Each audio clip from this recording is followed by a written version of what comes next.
And we are hours away from the first votes being cast in Iowa. So why does the Hawkeye state matter? And what exactly are the caucuses? Here to explain, Fox News contributor and writer for The Resurgent, Erick Erickson. Eric, it's nice to see you.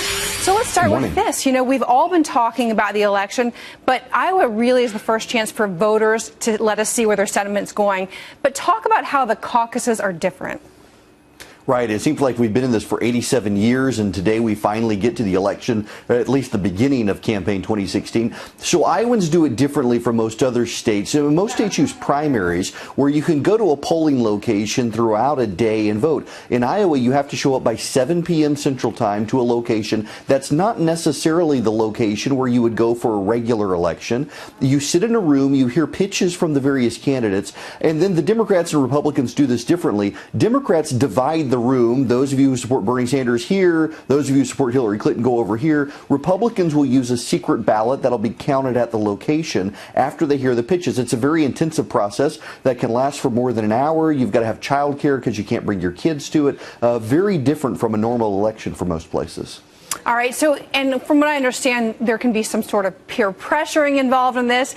People, and especially in the Democratic side, people can see who's voting for who, and so that really has an effect. But let's talk a little bit about momentum now, and we're seeing momentum shifting. What are you seeing?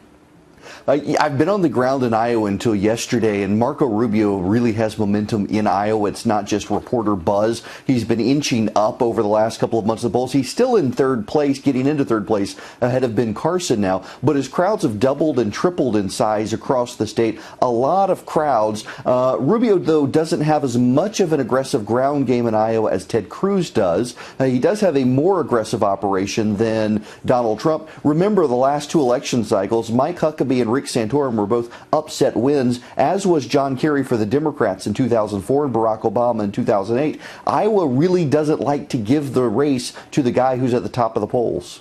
And, of course, you mentioned the ground game. Ted Cruz was just finishing the full Grassley over the weekend. And so what are you seeing with the ground game now, and how do you think it will impact these final results? Well, most of the 15 passenger vans in Iowa are all rented out for the day. That should tell you something. The campaigns have rented the vans. They know where their voters are. They're going to go pick them up. They're going to drive them to and from the polls, particularly with the weather coming. They've identified tons of people in Iowa, very micro-targeted phone banking in Iowa to precisely figure out who's going to vote for whom, how to get them to the polls. It's a very detailed operation. Ironically, the one guy who doesn't have that detailed operation is Donald Trump. He's using more force of personality and large campaign events to get people to show up to the caucuses without actually renting 15 passenger vans in large numbers and driving people and doing a lot of door knocking. All right. Well, 1,100 locations for Democrats and 900 for Republicans tonight. We'll see how it all goes. Erick Erickson, thanks so much for joining us. Heather? You're welcome.